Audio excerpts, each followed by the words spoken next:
안녕하세요, 후보님. 네, 반갑습니다. 반갑습니다. 교도통신의 오카사카입니다.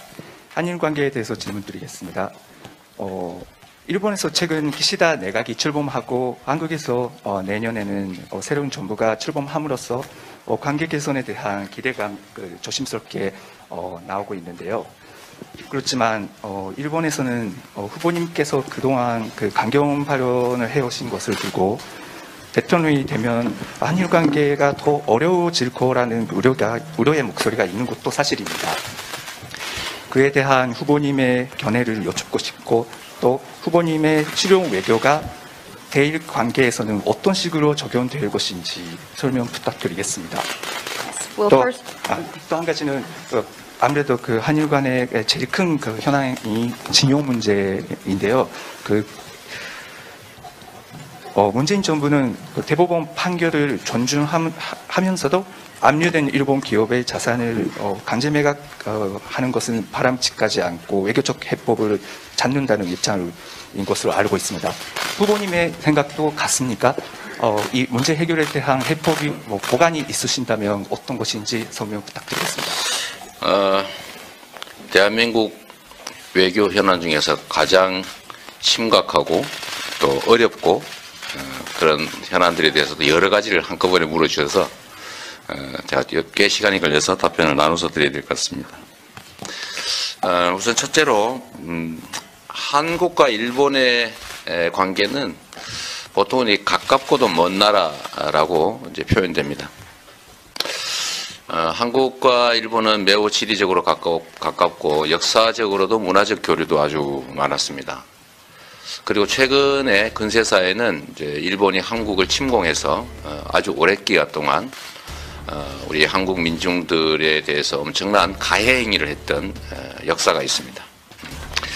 사람과 사람과의 관계처럼 국가와 국가 간의 관계에서도 잘못은 인정하고 또 그에 대해서 합당한 보상을 하는 것이 앞으로 더 나은 관계를 위해서 바람직합니다. 그리고 이제 국가와 국가 간 관계, 또 국민과 국민의 관계, 그리고 현실적으로 권력을 가진 정치 집단과 정치 집단의 관계는 분리돼야 됩니다. 저는 개인적으로는 일본 국민들을 사랑하고 또 그분들의 검소함과 또 성실함, 예의 바름에 대해서 매우 존중합니다. 제가 여러 차례 일본을 방문했을 때도 정말 정감을 많이 느낄 만큼 저는 일본 국민에 대해서 또 일본 국가 자체에 대해서 존중하고 또 사랑한다는 말씀을 먼저 드립니다. 국가는 국민의 더 나은 삶을 위해서 존재하고 또 국민의 생명과 안전을 지키는 것이 가장 본질적이고 중요한 역할입니다.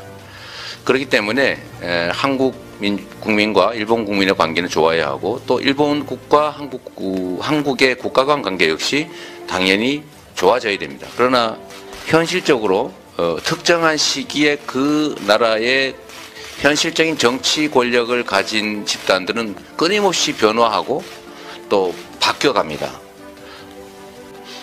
한반도를 침공을 결정했던 것도 일본의 특정 시기의 정치 세력이었고 또 그 피해는 일본 국민들이 입었고 이 한반도에 우리 국민들이 입은 것이죠.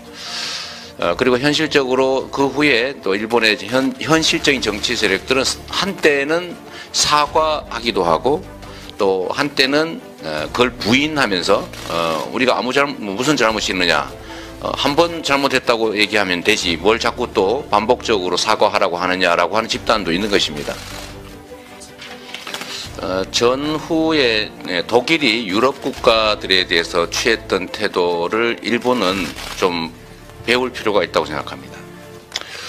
그리고 또 한 가지 제가 직업이 변호사인데 국가와 국가 간의 합의라고 하는 것이 그 국가 구성원들의 인권 침해를 합리화하거나 또 국민의 개인적인 권리를 처분할 수는 없습니다. 일본에도 다양한 정치 세력이 있습니다.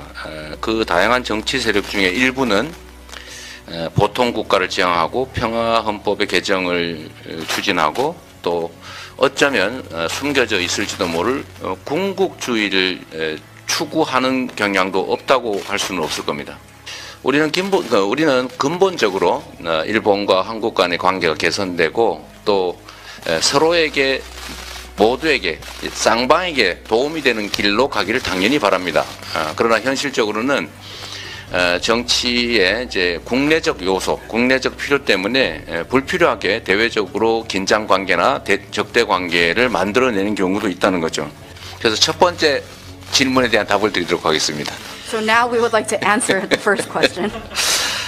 제가 강경 발언을 한다 또는 대일 강경 태도를 취한다고 하는 것은 한 측면만을 본 오해라고 말씀드리고 싶습니다.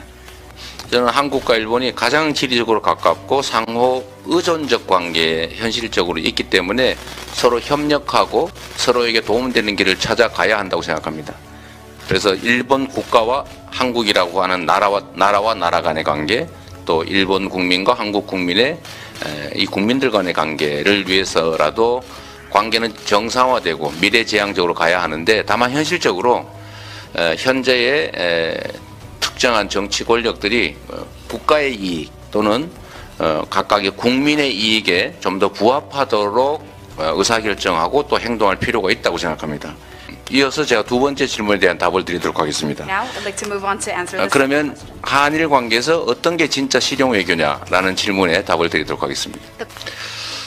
저는 우리 이제 한일 관계의 이 외교의 그 장애가 되고 있는 과거사 문제, 또 독도를 둘러싼 영토 문제, 이 문제와 아까 말씀드렸던 국가와 국가의 관계, 국민과 국민의 관계에서 중요한 사회 경제 문제, 이 문제들을 좀 분리해서 현실적인 정치 세력들이 해결해야만 될 이 과거사 문제, 그다음에 영토 문제와 사회 경제 교류 문제는 분리해 가지고 할 수 있는 일들은 해 나간다. 이 투 트랙으로 접근하는 게 좋겠다는 생각이 듭니다.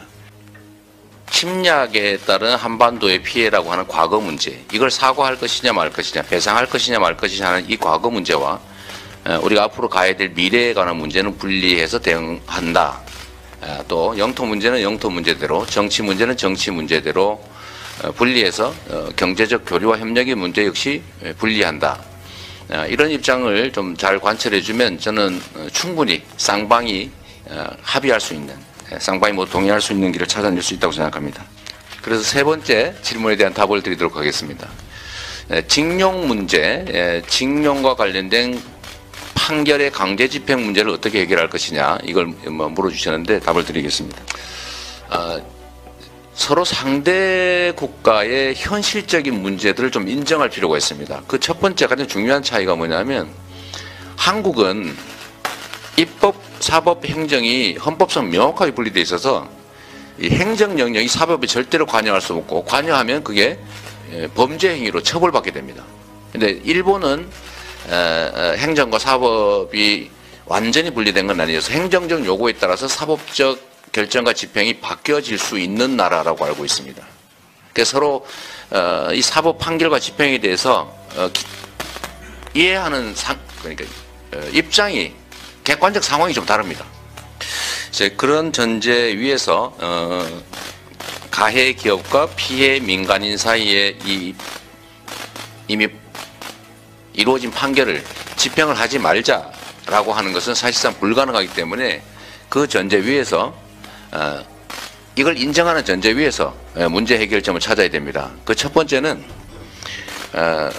지금 한국의 피해자들의 주된 입장은 돈을 받는다는 다음 목적이고 사과를 받아야 되겠다는 것입니다.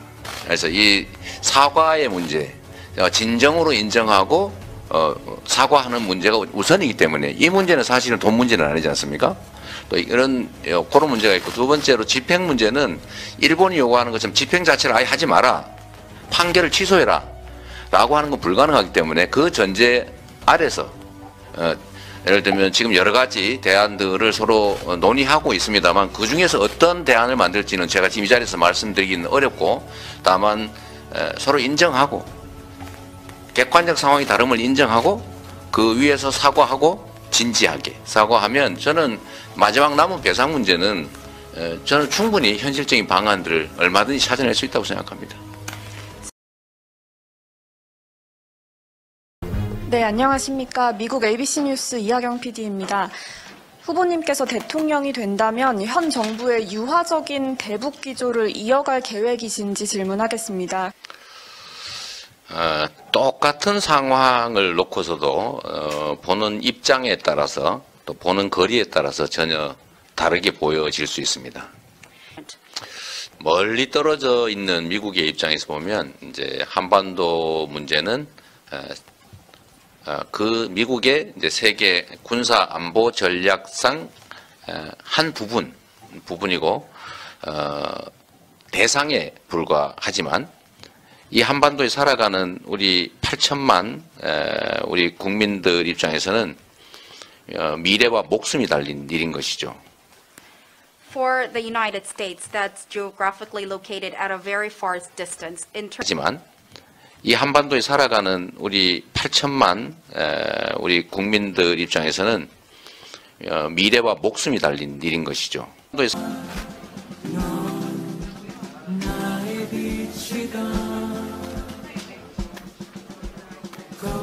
꺼지지 않는 불꽃처럼 어두운 세상을 밝혀라.